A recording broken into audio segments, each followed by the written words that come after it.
So obviously being completely 100% against Catherine Connolly and actually her getting elected as president as a left-wing communist, Marxist, socialist psychopath, in my opinion, I actually didn't end up watching her inaugural speech, okay? And someone just sent this to me today, and I could not believe what I saw.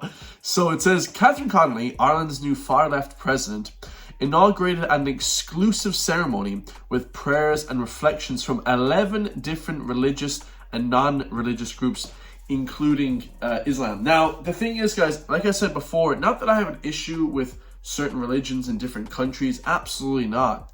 But the problem is this, guys, Ireland is a Christian country. Ireland was made great because of Catholicism, because of Christianity. It literally was built on that premise.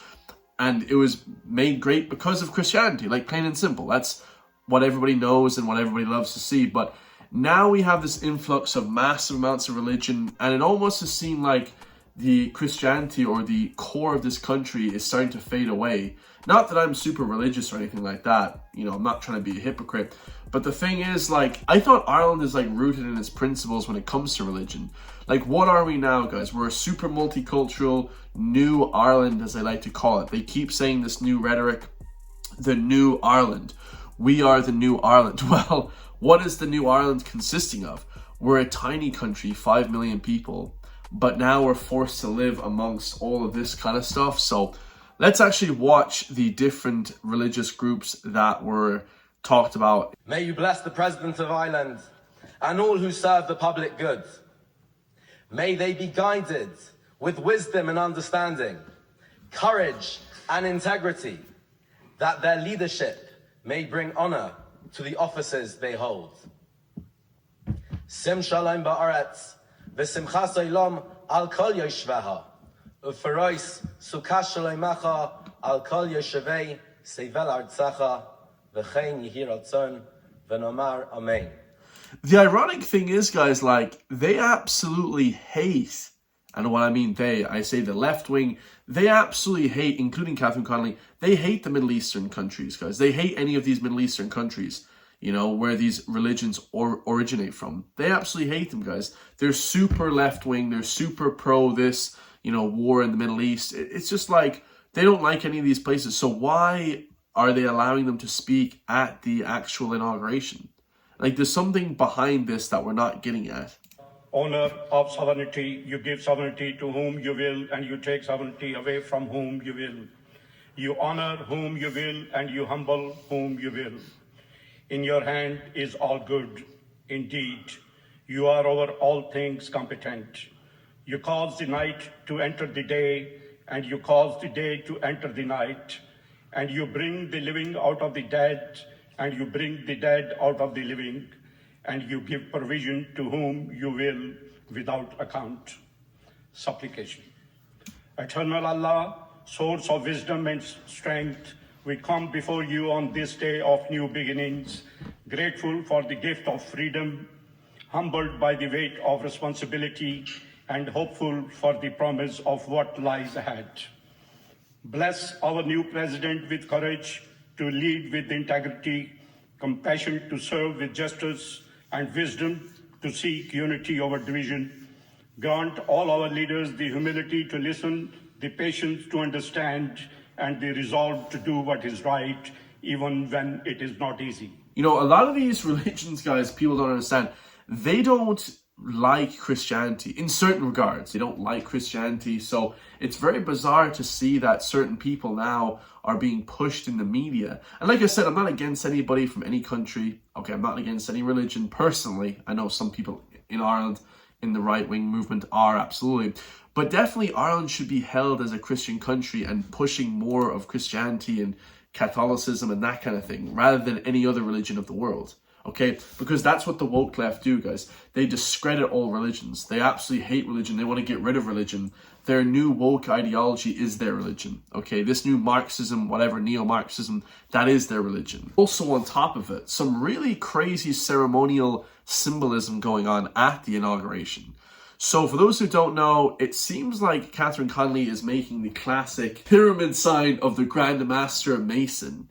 It seems like she's a Mason, and she's always doing this along with loads of other people, Micheál Martin, Simon Harris. Whenever they're on stage, they're doing this sort of hand signal. And I don't know anything about the Freemasons. I'll be perfectly honest. I literally have no clue.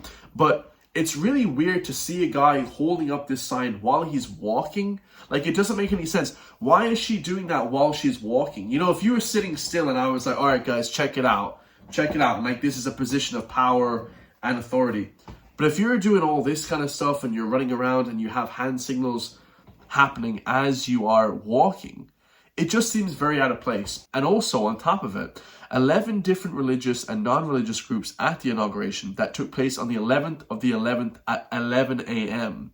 So crazy symbolism here, guys. Look here, it says the inauguration of the President of Ireland in the State Apartments, Dublin Castle on Tuesday, the 11th of November, 2025 at 11 a.m. So the 11th of the 11th of the 11th. Very crazy stuff. So like I said before, this is the pyramid sign of the Grand Master Mason. Don't know what the hell they're doing that for. I don't know if it's just coincidence or what. And I'm not trying to be like schizophrenic and lose my mind over it. But it is just very odd to see. Like, why are we seeing all these weird hand signals all of a sudden take place across all of our parliamentary members in the Dáil? In other frightening news, it seems like we may be going to war soon. So they toyed with the idea of this EU army to fend off people from the east or whatever, Russia. They kind of make this sort of imposing fear on the people that we have to fear Russia and that people are going to attack our country. When in reality, that's not really the case at all, guys. But here it says in Germany now, ruling parties strike new military service deal. It says that Germany's government's parties have agreement on a new military service reform. This follows a previous attempt that failed due to debates on compelling young people to serve. It says the fresh plan mandates registration and medical screening for all 18-year-olds with a questionnaire on service fitness. So that means that basically they're getting ready for all 18-year-olds to serve in the military, which is a death sentence. I don't want anyone to be going fighting in any of these foreign wars. Every war after World War II was just fought for the United Fruit Corporation and the military-industrial complex. It's just so people can make money. So I'm not sure why exactly they need to have people on a needs-based service duty, and that the deal includes incentives for voluntary service such as $2,600 monthly pay and benefits for long-serving volunteers. You're not really a volunteer at that point. You know, your state property, your government property that will go to some foreign country and absorb gunfire. My recommendation for everybody, do not sign up for any military service, guys. Unless someone comes to our borders actively, if there's a D-Day invasion at Dogs Bay, if there's a D-Day invasion in Salt Hill and Galway, then I'll serve and fight my country. Until then, no. I'm not going to be serving any foreign war for some fat billionaire who's making money off my back, dying. He can go and fight in those wars if he wants to go fight in wars. And as we get closer to Christmas, look at these peace barriers that have to be now erected in every single major city across the UK and Europe. We have these major pillars, okay? These are like stone concrete pillars that basically stop people from driving their cars through crowds of people and killing up to 80 people. I believe last year, was it in Germany?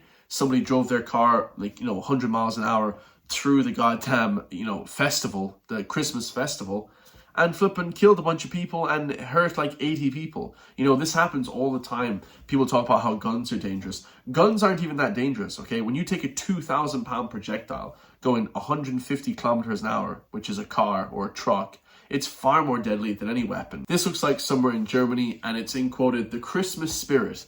Guns, metal fences, and concrete barriers, just like when you were a child. So diverse. And this is the new diversity quota.